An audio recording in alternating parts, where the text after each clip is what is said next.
name is Gracie McGarity, and I've decided to create a tree for our creative and critical thinking project. Each of my 6 creators is represented by a different symbol upon the tree that represents different aspects of their lives. I personally am also represented by butterflies, which symbolize my free-spirited personality. I also decided to place my tree upon my yoga mat, which is the place that I feel the most creative, and I thought it'd be a great base for my tree.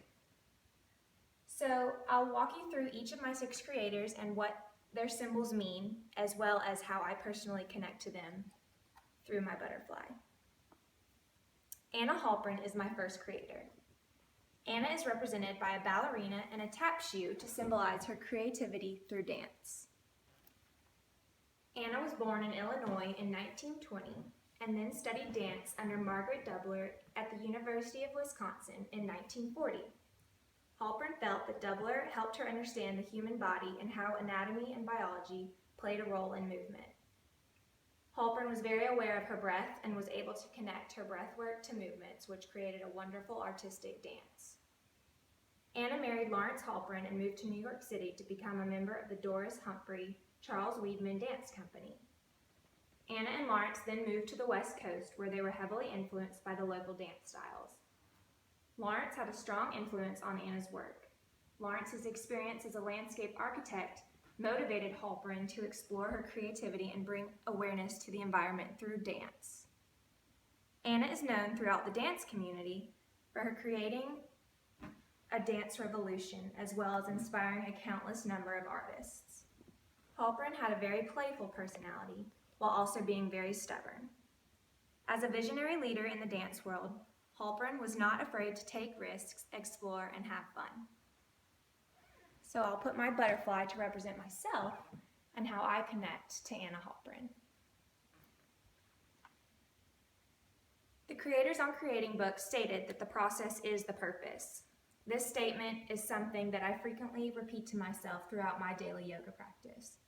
Yoga allows me to be creative, and I was able to identify with Halpern in the way she talked about body movement and breath connections. Many people see a pretty asana and think that the pose was the purpose.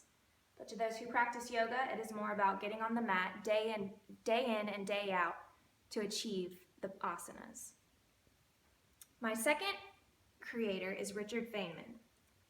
Richard is represented by a plate where he got inspiration to study quantum electrodynamics.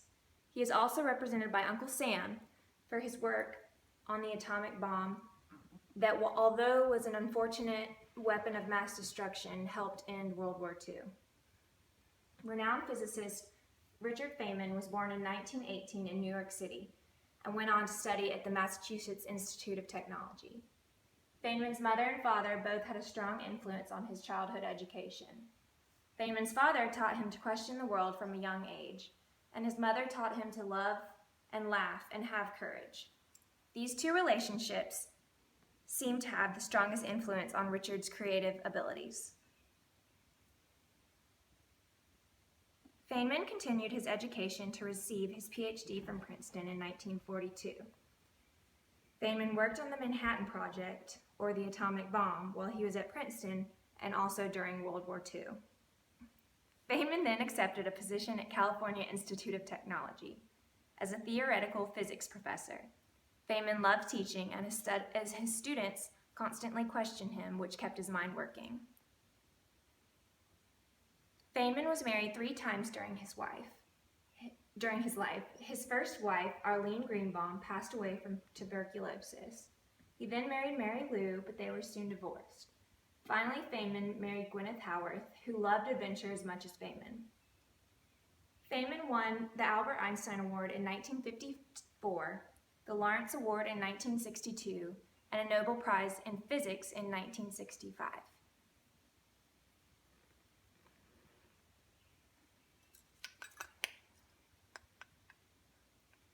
Feynman had a very curious and playful personality, which is where I connected with him. I really enjoyed reading about Feynman's playful approach to life, as I personally try to live my life like this. I have fun when I embrace a childlike curiosity for things around me. There are many things in this world that we can take for granted because we lose our playful mindset. Feynman stopped enjoying his passion for physics when he became burned out and stressed under pressure. He decided to focus on problems that he enjoyed working on and considered it playing when he got to work on those opportunities. I often find myself making games out of things at work so that I compete with myself. The most interesting thing about Feynman was that he got to work on things that he enjoyed doing. The third creator is Carl G. Jung. I chose to symbolize Carl with a moon because he was so connected with his dreams from childhood. Carl Jung was born in Switzerland in 1875. As an only child, Jung experienced a lonely childhood. Jung's father was a Protestant clergyman who was faltering in his religious beliefs. This experience affected Jung over his whole life. He decided not to follow in his father's footsteps and instead attended the University of Basel to study medicine in 1895. Jung then studied under Eugene Buehler as a physician's assistant at a psychiatric clinic. Eventually, Jung attended the University of Zurich to get his MD.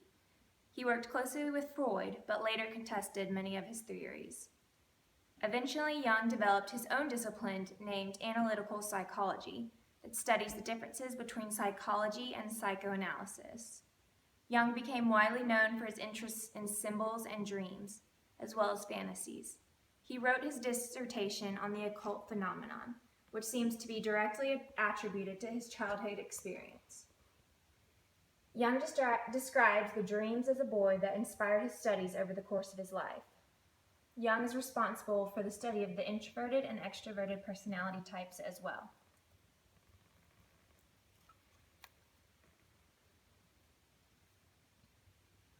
Carl Jung seems to be motivated by the need to understand. He searched for an understanding of his childhood dreams for his entire life, and I can relate to this aspect of his personality. I like to understand the way things work and why I'm experiencing certain feelings. In my opinion, it is through understanding that we can change our thought process. It seems as though Jung's need to understand his terrifying dreams and get rid of them made his creativity come to life. I have personally learned through my meditation practice that if I can understand where my thoughts are coming from, I can control my mind and choose not to think about negativity. Maurice Sendak is the next creator, and he is represented by a music note and a paintbrush, as he made many of his illustrations based off of music.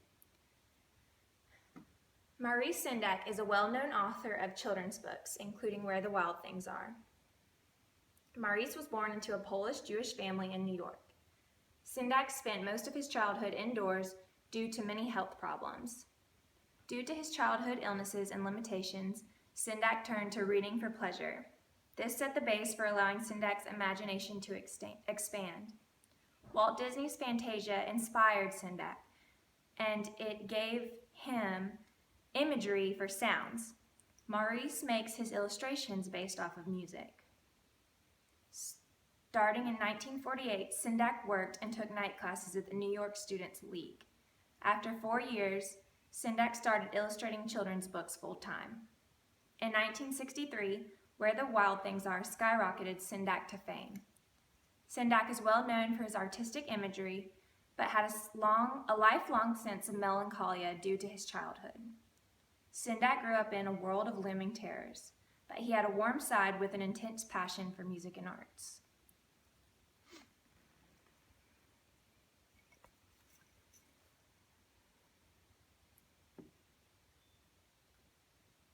I could relate to Sendak in his connection with music. Sendak used music to inspire his illustrations, and I personally do this in many of my daily activities. I enjoy listening to electronic music while compiling spreadsheets at work. I listen to upbeat music while cleaning the house, mostly to lift my mood during chores, and I listen to classic music while studying. I oftentimes relate songs to specific moments in my life, and if I ever hear that a song is linked to a memory, I think about that situation again. I have always thought it would be an amazing job to compile the soundtrack for movies. One of my favorite soundtracks was The Secret Life of Walter Mitty. The movie was very inspiring and uplifting, and the music was able to instill these feelings within the audience.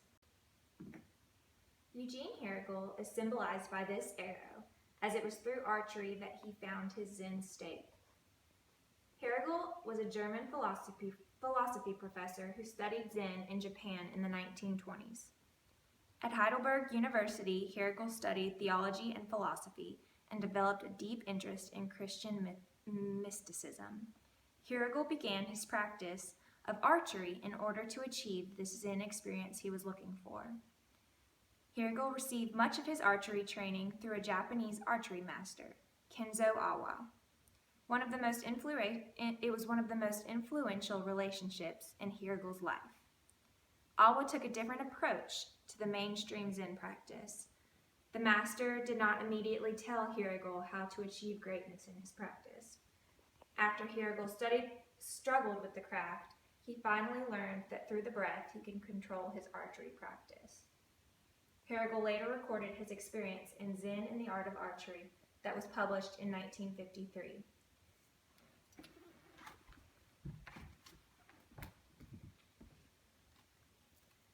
I could truly relate to Herrigel's Zen state through his breath work. During my yoga teacher training, we have practiced many different breathing techniques and meditation practices to learn to calm the mind. In my own meditation, I have found that I can quiet my mind by focusing on my breath. I started out just by spelling the word breathe over and over and again, or trying to inhale for the same amount of time as my exhale.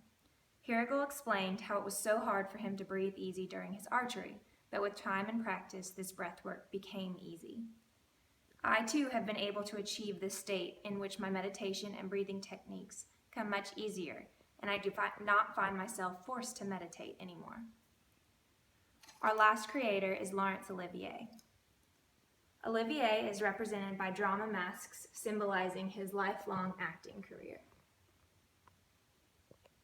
Laurence Olivier was born in England in 1907. Olivier was well educated and began his acting career at the age of 15. He received much inspiration from his father's on-stage speeches when he was a child. After the death of his mother in 1920, Olivier really began acting to free his mind. Olivier went on to study at the Central School in London and shortly after joined the Birmingham Repertory Company. Olivier performed on Broadway, which led the American film industry to recognize him. Olivier was ambitious, courage, and passionate. One could tell his passion from his numerous affairs. Olivier was married 3 times. Wife number 1 was Jill Esmond. Then Olivier had a very public affair with famous actress Vivien Leigh. The two both left their spouses in order to be together, but Olivier and Leigh split in 1961. Finally, Olivier married his 3rd wife, Joan Plowright. Olivier became one of the most renowned actors of his time. He was nominated for 12 Academy Awards, won 2, and also won 2 special Oscars. Wuthering Heights, Rebecca, and Pride and Prejudice were 3 of Olivier's most well-known works.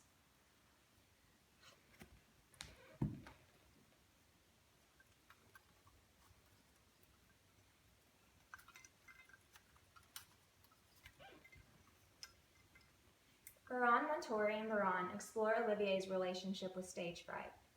This is something I can very much identify with. I get very anxious when the spotlight is on me. Baron and all state that when we approach the stage without any feeling, whether of anxiety or excitement, we should wonder if we have not turned the creative process into a routine activity. I loved this quote because when we turn our enjoyments into work, we can no longer enjoy them anymore. It is important to find a playful, exciting aspect in the things we love to do. Even after playing over 100 roles, Olivier still felt excitement for his creative passion.